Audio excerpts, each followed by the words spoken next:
All right, 7th grade, I'm back again, estimating with decimals. So this is just making sure you don't get big, crazy, stupid answers when you're adding decimals together. All right, use your common sense, if it is so common, and you'll be just fine. Now, estimate.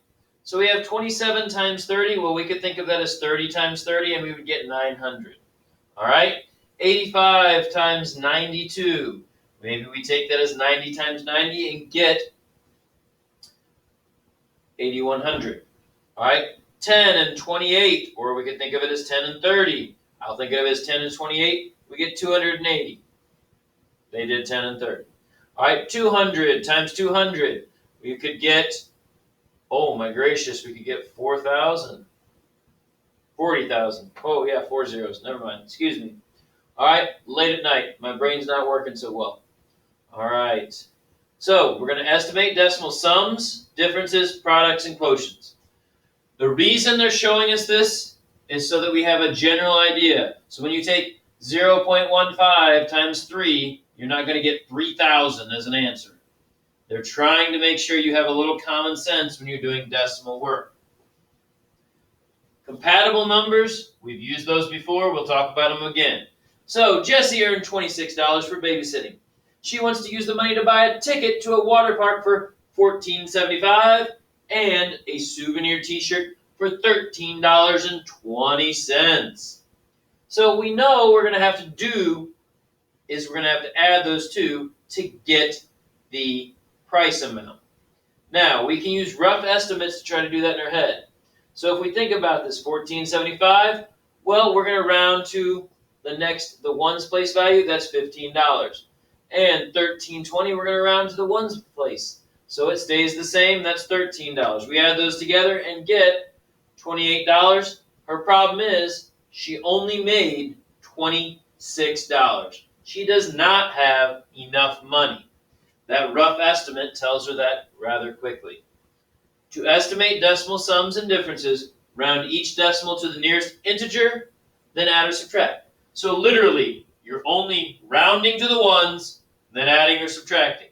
This is to make sure it's a common sense way. If you're adding 1475 and 1320, you don't get something like 2,795. Oh, I forgot the decimals. Well, hopefully your common sense will say 14 plus 13 can't get anywhere near 2,975. This is literally what they're trying to show you. All right. To round the nearest integer, look at the digit to the tenths place. That is one right of the ones. If it's greater than or equal to 5, round to the next one. Round up. If it is less than 5, keep the same integer.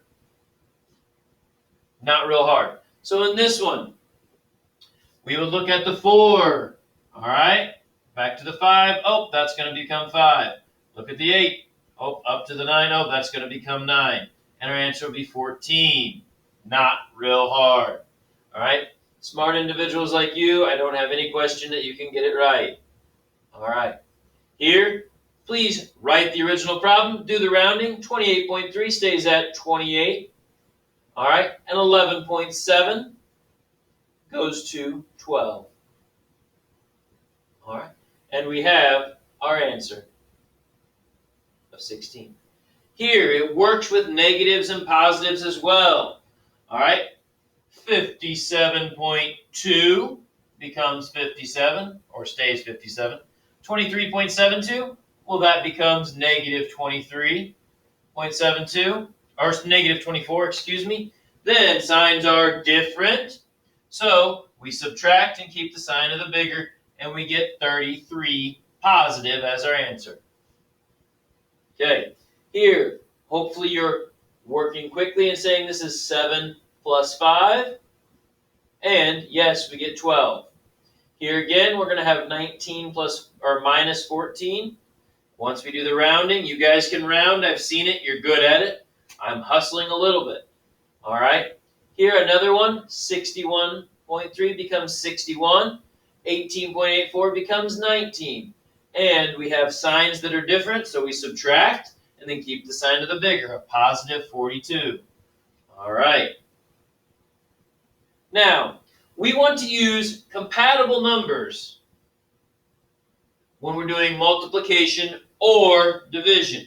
Compatible numbers for multiplication are usually have one of the numbers end in 0 or 5. That makes things easier to work with.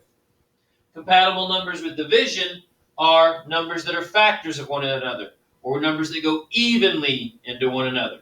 We'll show you what we mean with that. So here's your compatible numbers. Numbers that replace the numbers in the problem, and they're easier to work with. All right.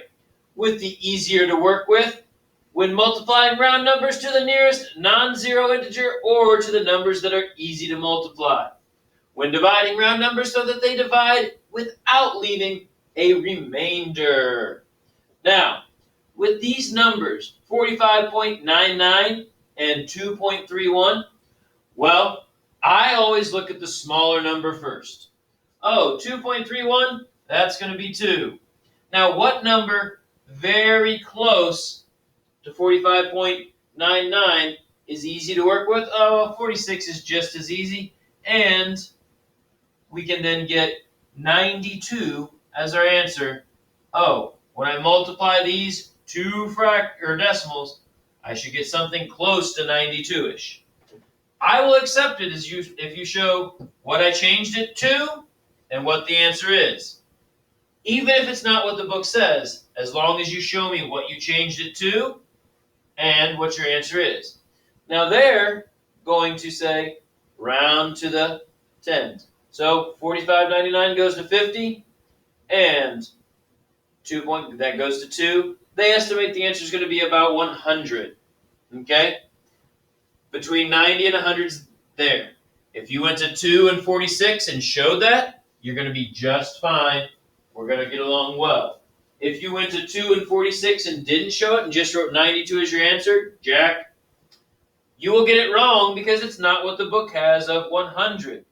If you show your work and get the answer, I can see what you did and you'll get it correct. But if you just put down a random number you like with no work shown, you don't get it correct if it doesn't match the book. Show the work, Jack. All right, so with these, I like to look at the smaller number first. 8. All right. Now I'm thinking 51.33 and 8.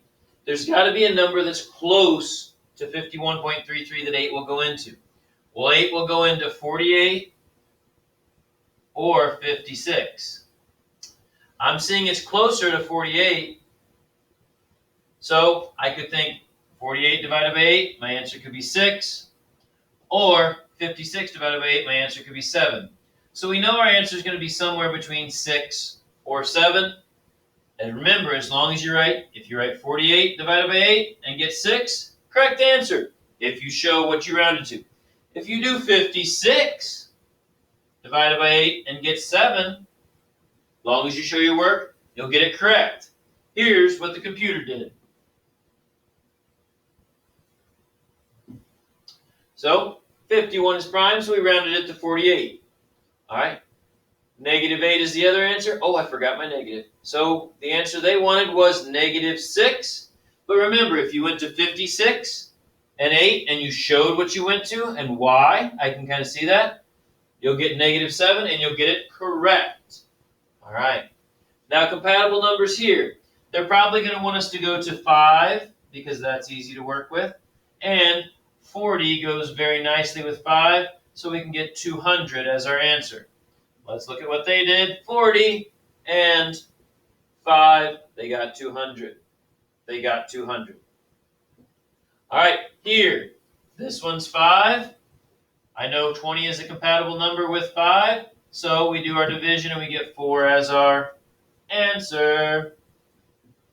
Hey, they agree with me. All right, but remember, show your work, and if it makes sense, I will give you the credit. Now, Kara spent $58.80 on 4.8 pounds of lobster. Use estimation to check this. 60. 5. Division. $12. Yes, that is feasible because 60 divided by 5 is 12. She spent around $12 per pound on her lobster. All right, we'll show you that problem. Here they go. and we get our estimate of around $12. That's a good estimate. Now, Clem spent $18.43 on 11.7 pounds of apples. All right, pretty good deal. All right, use the estimation to check to see whether it is reasonable to spend about $4 per pound. So, I always look at my smaller number first with division. That's about 12 pounds. I can see here that 18, I could probably change that to 20. 12, even if we go 24, 24 divided by 12, that makes about $2 per pound. Would I want to pay $4 per pound? I don't think so. $2 per pound sounds a lot better. All right? That's the difference between Eckert's and Bradigan's. All right? There you go. Your lesson is right here. Hopefully you understand and do well. Ask questions as you need.